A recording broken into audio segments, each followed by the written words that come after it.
Hi, people. This is Deborah. I hope you're having a wonderful day today or a wonderful night tonight. Let me read the disclaimer. All the information provided on this channel is for educational purpose only, and this channel does not promote or encourage misuse of the information. I will mention some alleged happenings today, and yes, I will give my opinion about some things. Respect others because you want others to respect you. We have different journeys. For instance, I went down places you may never go, and you may disagree, and that's okay. My thoughts matter, and so do yours. I will use words not intending to offend people, but to describe my point of view and how I see things. Take what resonates with you, and what does not resonate with you, put it on the shelf or throw it away. Now, I'm going to talk about some of the things that I've indicated in the flip charts. This particular uh, video is going to be about the chosen ones that's listed in the Bible. Many people don't know that that word chosen has nothing to do with the masses. The word chosen has to do with the writers of the books, which I've told you on many occasions it was the patriarchs.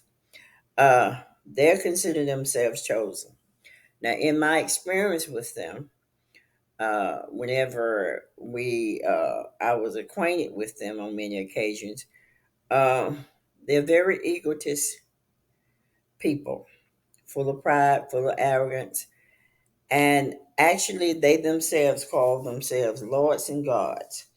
So you probably didn't know that, but it's important to know who the writers were of the Bible and other books, and they're cute now too because they keep writing books to make you think that they're inspired by the creator. Now, is there a creator? I do know that there's a creator.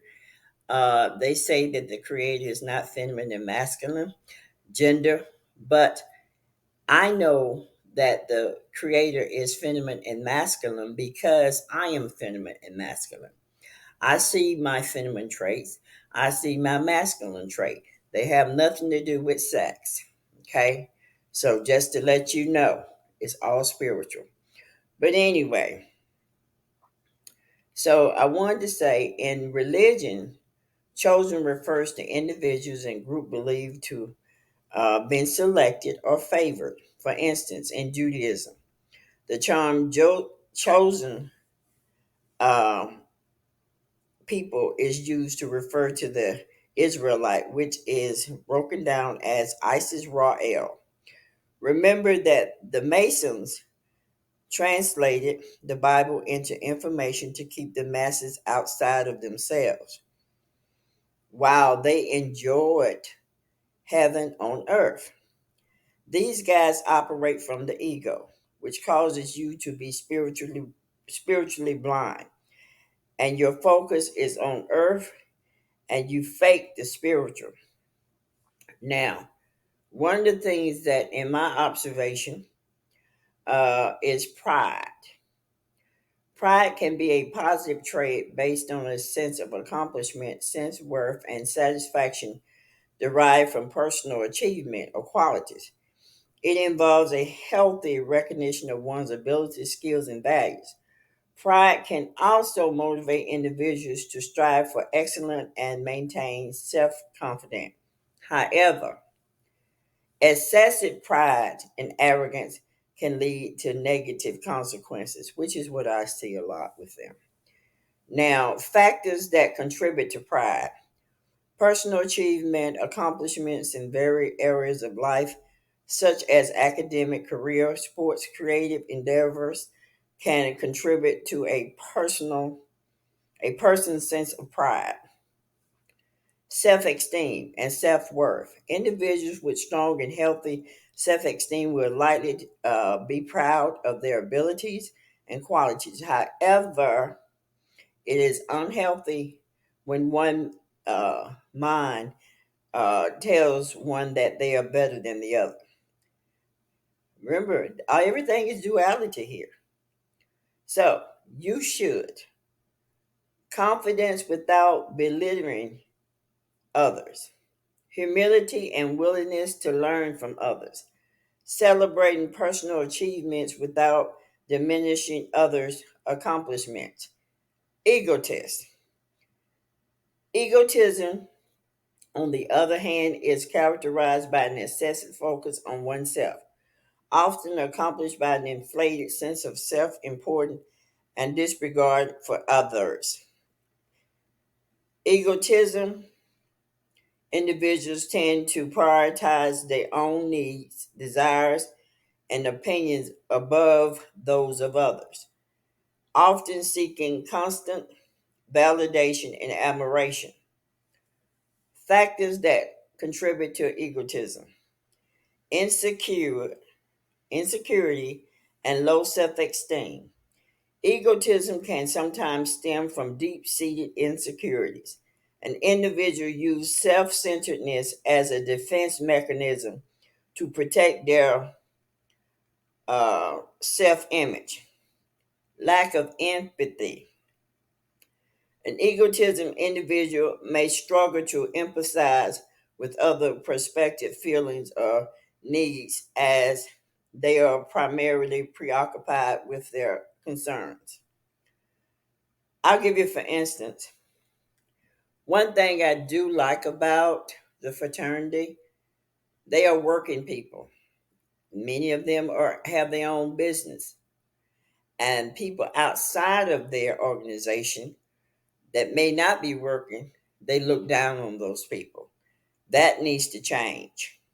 Never look down on people, because when you look down on a person, eventually that's the one that, if you're not one to believe in a creator, one that was greater than everybody in this earth, that's okay and that's your preference. But for me, there is one, and that one exists in me.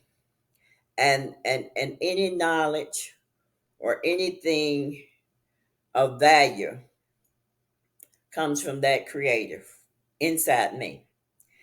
And any lessons that I learn, that I need to learn, they mostly come from something negative. And so instead of looking at woe is me, why is this happening to me, I pretty much look at it when it come my way. Okay, how should I handle this? Do I need to get out of this? That's how, in my 67 years, how I have came to, and through all the negativities that have happened in my life, that is where I'm at now. Need to control and dominate is what they do. Egotist individuals often seek to maintain control over situations and people, desiring to be considered superior or more important. I see it all the time. Signs of egotism: constant seeking attention and validation, disregarding and dismissing others' opinions and experiment. They want you to hurry up and shut the blank up so they can say what they got to say. Okay? Shut up. Acting superior or entitled. And you know who you are. I ain't going to call you out, but you know who you are. Difficulty admitting mistakes and accepting criticism. You know who they are.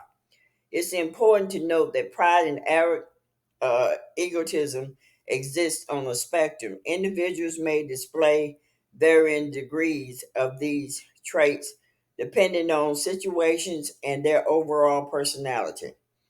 Striking a balance between healthy pride and humiliation is more beneficial for personal growth and positive um, relationship. Now, if a person believes they are chosen, it can be a sign of arrogance, but it depends on the context and how it expressed. Believing one is chosen can stem from various beliefs of experiences such as religion, personal accomplishments, or strong sense of purpose. Here are a few considerations. Humility versus arrogance. Arrogance comes into play when the individual believes they are chosen in a way that elevates themselves above others. asserting superiority and entitlement. They may diminish the value and worth of others based on this belief. On the other hand, if the belief is being chosen is a couple with humility and genuine desire to serve and contribute positively to others, it may not necessarily be considered arrogant. Respect for others. Arrogance often involves disregarding and devaluating others' thoughts, opinions, and experiences. It's some If someone who believes they are chosen, respect, and values others, listen to the differing perspectives and recognize the inherent worth of all individuals. He is less likely to be seen as an arrogant person. Actions and behavior. Arrogance is often reflected in a person's behavior. If someone who believes they are chosen constantly display behaviors that demonstrate an inflated sense of self importance, belittles others, and seek to dominate or control others, this is more likely to be perceived as arrogant. It is essential to disguise between confident and arrogant. Confident is a healthy belief in one's ability and purpose, which arrogance involves an excessive and often unwarranted sense of superiority over others. Ultimately, the perception of arrogance depends on how the belief is being chosen, manifested, impact the person's interactions with others. It is important to maintain humility, respect for others, and a willingness to consider all alternative perspective, regardless of any belief in being chosen. Now, I'm going to give you, let me just say this to you. When you are one that was called by the Creator of the Most High, it'll start in your childhood. That's where it started with me. In my childhood, I desired to be a teacher. In my childhood, I desired also to be a judge. Now, I hadn't read the Bible in depth. I was reading it on the surface, but I didn't know about a judge called Deborah in the Bible. Okay, at the time when I was desiring this. So when I was a teenager, I used to hang out. I used to cut classes and go and hang out in the court and watch cases take place. I used to see the. I enjoyed it. It was just awesome to sit there and watch them do what they do. And then finally, I guess when I was turning 17, I had this dream. And the dream was there was a woman that came to me and she said this to me. She said, "Do you know what you're here for?" And I said to her, "No." She said, "You've been called to be a teacher." And so I just looked at her and I noticed that I enjoyed reading. I noticed that I enjoyed writing. And so I watched myself when she told me that, I watched myself grow into just that. Uh, I thought I was going to become, when I went to college, I thought I was going to become a judge, but it wound up I took graphic arts, not teaching. I thought I was going to be a teacher. So as time progressed, I looked at myself and I said, you know what? You are a teacher. You teach a baby how to tie their shoestring. You teach in all that you do. That's all of us. That's every last one of us. Okay? And then the judging part that I saw is the righteous judge, which would be judging between good and evil, judging between right and wrong, myself. And then one thing that I hold myself in high regards to, I love the book of Galatians. And the book of Galatians gives you the fruit of the Spirit, and it gives you um, the working of the flesh. And the working of the flesh is all the things that the human mind wants to do. And the fruit of the spirit really, if you look at, I want you to look up that word fruit real good. I'm not going to tell you what it is, what it means, but let's just say I look at the seven deadly sins and I compare myself and my behavior toward that, and I look at the fruit of the spirit and I see how far I have accomplished that, and that's my guide. Even though the Bible was written by the patriarch, it was not inspired by the creator. They wrote it, and they wrote it according to what they think the creator should be. But it's okay. It's all good. It has some good points in it. Um, but I just want you to know this.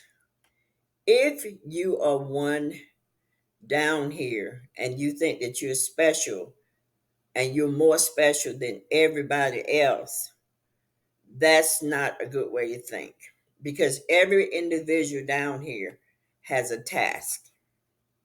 All of us, every last one of them. And I don't know about you, my task keeps me busy.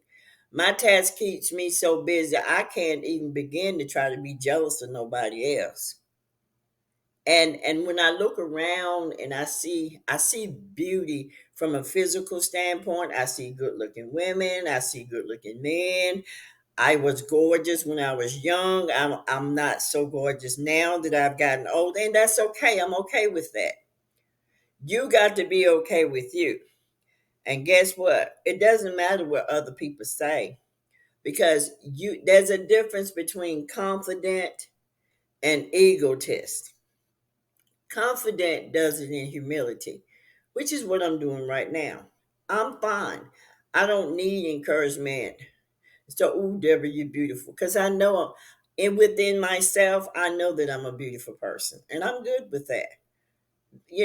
And I understand everybody is not going to be able to grasp that. But I pretty much gave y'all the flip charts. But those that like to read it, you'll see it for yourself. And let me know what you think. Take care. Have a good one.